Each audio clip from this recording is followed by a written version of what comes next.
What we're going to demonstrate here is reinstalling the torsion spring and basically loading the spring onto the arm whenever you have to do this type of repair.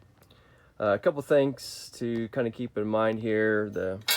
Basically the way to do this is with some type of bar or rod and coming over the top of the pivot point, kind of back behind here where my finger's at, and hooking into the spring.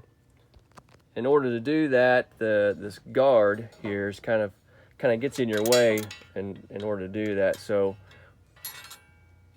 step number one is going to have to remove that guard, and we'll do so here. We've already kind of taken it loose already. But so here again, you kind of get a closer look. What we're going to go for here is we're going to take a rod, come over the top, back behind, and hook into the spring. We're using a pretty simple 3/8 rod, however long you want. The longer the better for more leverage. You can also clamp on a vice grip right here to kind of help stabilize the rod as you rotate it through and kind of give it a little bit of a bend and give you a little bit more leverage and advantage when you load it in place.